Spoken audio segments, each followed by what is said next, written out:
Good afternoon, badass artists. I'm Mia Luyando. We are here today with our brand new book, Samhain Station. This came out last week. We've been working on a couple of things in here, but today I thought we would try out some Caran DAche NeoColors. I have the small set. I think it's a set of 15. They're kind of beat up, but yeah, so the thing about Caran DAche is they're basically paint sticks. And when you color on your paper, and then you go back over them with a damp paintbrush, you can also, if you don't have paintbrushes, you can use a Q-tip or, you know, like a moist eyeshadow applicator or something like that, or just, you know, a cheap watercolor brush. It doesn't have to be anything fancy. And the other thing about NeoColors is that you don't need a lot, and you don't need a lot of water in your brush to activate the paint. So I thought we would work on the background to this, and I want it to dry 100% before we go forward with the rest, because this is a pretty advanced picture. It's pretty intricate. There's a lot going on in here, and I wanted to do this because a couple of you had been like, you know, I really want to do this spiderweb picture, but you know, I'm a little intimidated. Don't get intimidated. We're gonna do these things together. I told you I wouldn't leave you. I'll always show you what to do, how to do it. So I've also got these watercolor pencils. These are by Staedtler, and they're just graphite. I haven't swatched these out yet, which is unusual for me, but there are the colors that you see down here below. They all kind of look like regular graphite pencils, but they are tinted. So after you color with them, if you go back over and you add a damp pencil or a damp brush, these will turn into paint as well. They're kind of along the same lines as the Derwent ink tints. It's just a different brand, so we might try those out. I will put them in the link below. So moving right along and trying to keep us. So I thought that maybe we would approach this as, you know, I want it to look a little spooky, and I thought we would use some neon colors in this. As you're following along at home, you know, feel free to use whatever colors you want. But I'm going to start with this green color. This is just called yellow green. And I'm going to go in and color in this area in the web, kind of close. And you can go right over. You don't have to avoid anything. You don't have to like not go over the web area, because we're going to go back over that later with some gel pens and stuff. So we'll get that bright again. So I'm just kind of working my way around. Now, if you are at home and you want to follow along, but you don't have NeoColors, don't worry. If you have just regular watercolor, you know, just regular watercolors, and a little, you know, just a little cheap, something that you can pick up at Walmart. Crayolas will work. Anything that's in just a little pad, or any kind of paint, even like a thin acrylic. You can water it down and just go in and very lightly add a layer. Make sure you have something behind your page to protect the, you know, the next coloring page, so it doesn't, you know, leak through or anything. But yeah, just go over it with a very light kind of washed out watercolor. And you know, you can use pencils too, of course, or marker. But I just wanted you to know that you don't necessarily need this in order to follow along.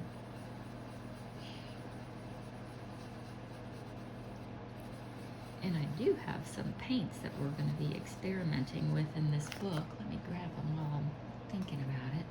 These are by CSY Art Gallery, and they're super pretty. They're very shimmery, and we'll be using those probably, I don't know, maybe later this week. Let me see if I can get this one open.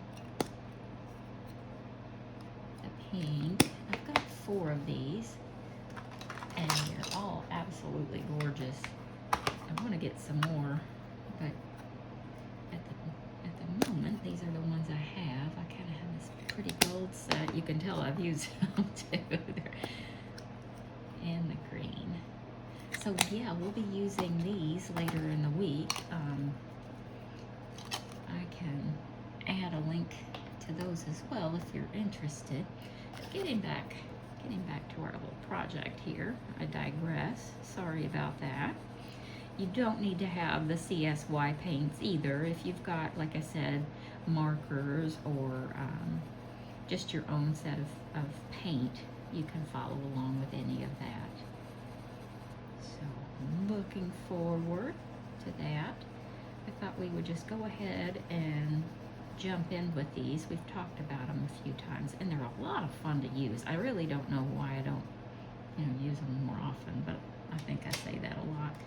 Now I'm gonna go in with this pretty blue color. It is, what is it called? Cobalt blue. And I'm gonna add that kind of up here on the outer edges of this. They blend very, very pretty together. This one's broken, but I'm kind of trying to keep it in the paper. These are kind of delicate. If you drop them, and that's what happened, I dropped the container, and a couple of them broke on me, which is fine. It doesn't matter if they're broken; they still work. But I'm trying to keep them looking pretty. I think I'm gonna give up on that though, and just keep going with it.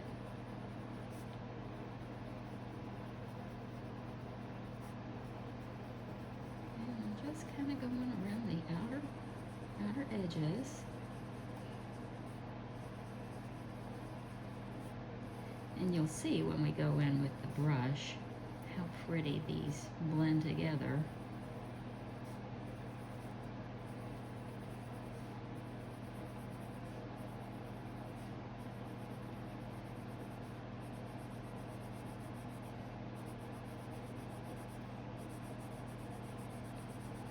And we're also working on our little witchy skin tutorial.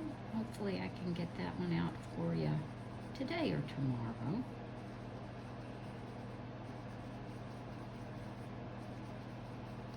But I hope you guys are enjoying the new book. Definitely hope you've received it and that you're having fun with it.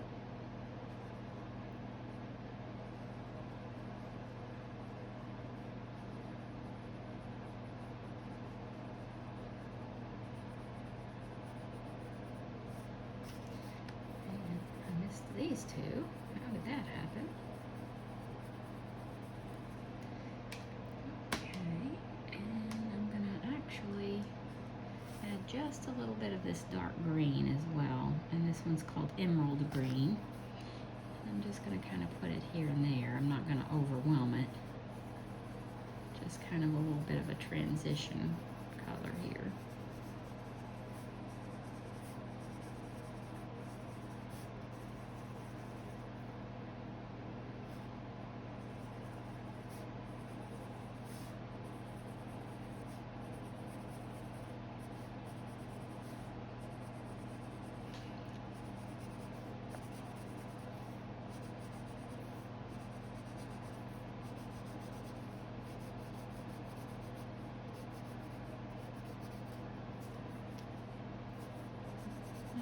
Kind of giving it a little bit of something extra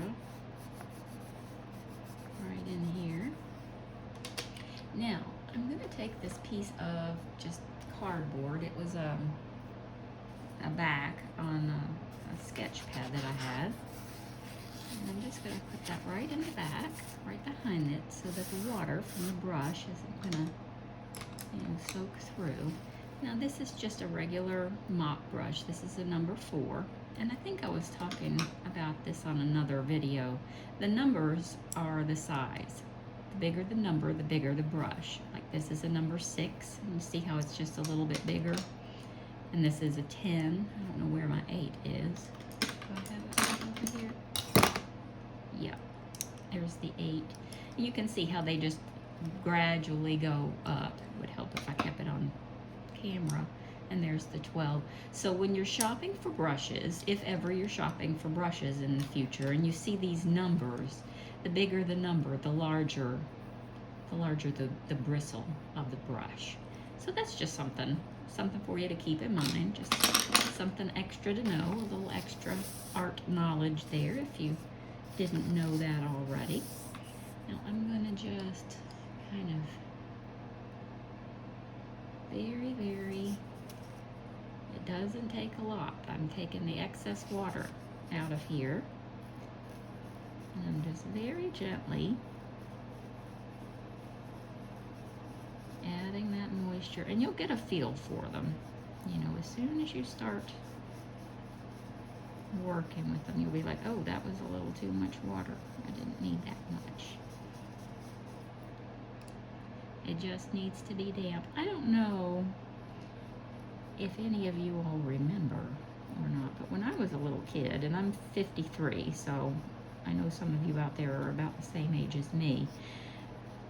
When I was a kid, there were these books, and they looked like coloring books, but around, you know, around the lines in the books, there were these, it was like printed in color, and they were watercolor books, and all you had to do was add a damp brush. Does anybody remember those?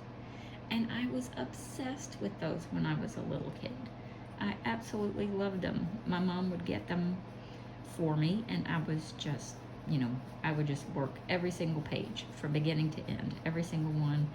And there was a particular Christmas that I remember I opened a package, and it was like 2 or 3 of those little water books, watercolor books, and I just got up and took myself into the other room and sat at the kitchen table and started. I wasn't interested in any more presents. It was like, okay, I've got what I want.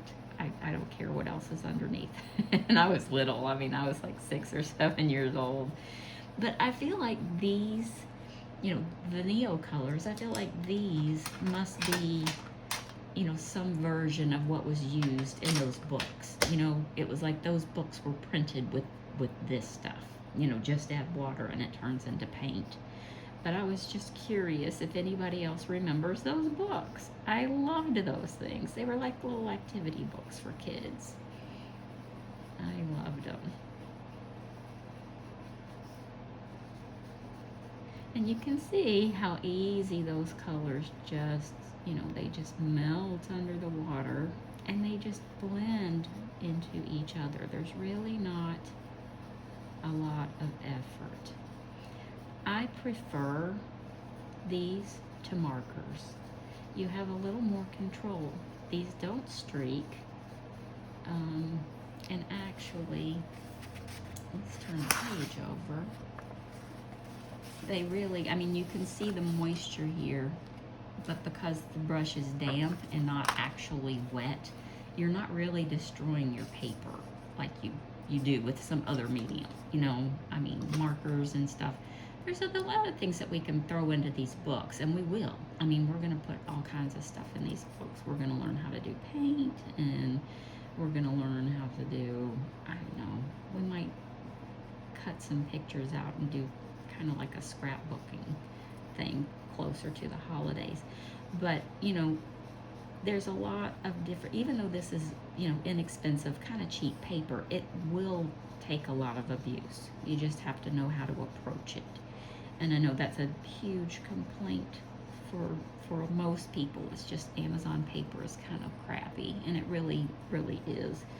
But if you know how to approach it carefully, there are, you know, we can do a lot of stuff with these, you know, even though they're in here on these, you know, I think it's 55 to 65 pound paper is what I'm guaranteed on these books. So, you know, we're gonna work with it. We're gonna take it and make it work for us. That's exactly what we're gonna do for now, and hopefully I can find a way to get some really cool watercolor paper in these books here soon. So stay tuned. You guys will be the first to know, of course. So I'm just gonna really slowly take my time and just kind of work my way around. And sometimes your brush picks up a little bit and, you know, kind of keeps the paint and moves it around. So about every third space or so, I'm trying to empty this out, make sure I get it good and clean.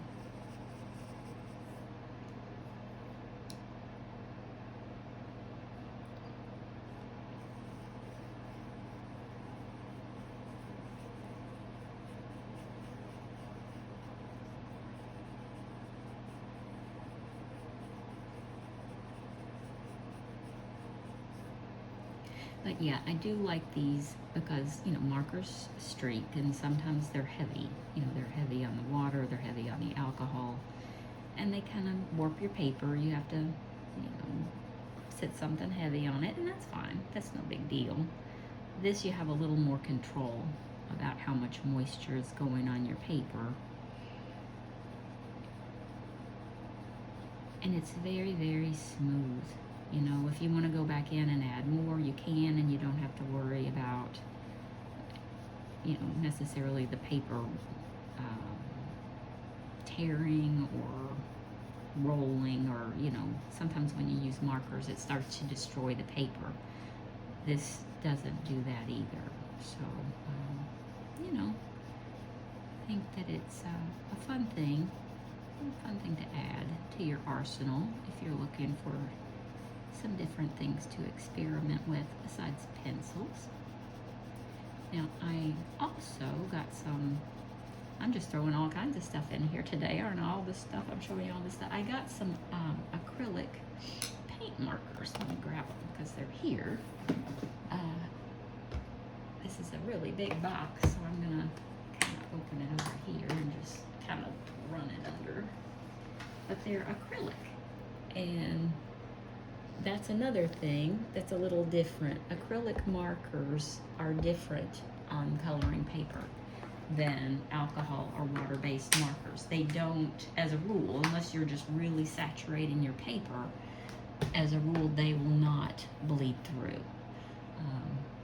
So that's another thing. If you really want to learn some marker techniques and something like that, that might be something that you know, might be interested in. I'm also looking in the sketchbook to see if I can find all those eyes. Remember we talked about just filling a sketchbook full of eyes and random sketches and stuff. I just sit when I'm watching TV at night and I just fill it full of little eyes and lashes and crazy little faces and stuff. So those are just free-handed, and we talked about that too, learning how to do that so you can draw your own little characters. It's super fun. So we'll start some tutorials on how to draw your own little characters and eyes and noses and that kind of thing too.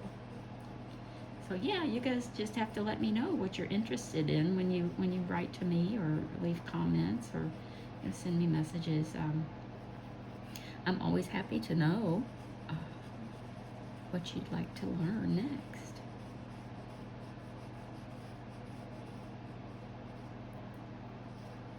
I like this setup because obviously I have two hands and I can move around somewhere. The only thing I don't like about it is I can't get you super zoomed in.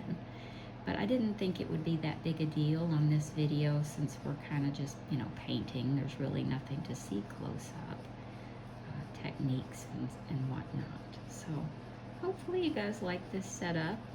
I'll probably alternate back and forth. I'm working on my art studio right now. I'm rearranging and organizing. For those of you that are members of my art group over on Facebook, it's called Badass Art. If you are not a member, I will put a link below. Come on over, join us, share your artwork, your badass artwork with me. But I posted today, show me a picture of your art space. Where do you work? Where do you color? What, you know, show me your space and how you set it up. I love to see how people set up their art space. It's just so fascinating to me how everybody's different. Everybody has a different way of setting it up and organizing their creative space. And I love that. So if you're so inclined to share that with me, come on over to the group, and love to see how you have decorated or organized your craft and art room. I'd love to see that.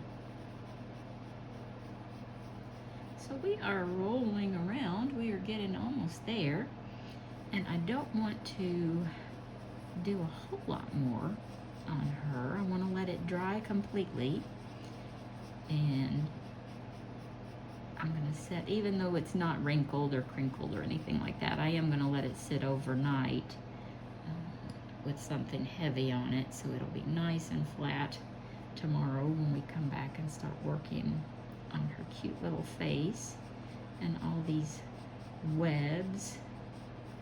But I think she is going to look just brilliant by the time we are done. She is going to look super spooky.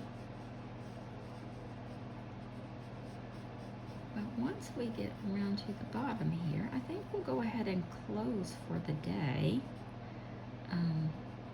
just to give this some dry time, and I will jump over to the other page and work on that witchy skin that we started, and I will get that up for you guys. If you haven't liked the video yet and you found it helpful, I sure hope you will.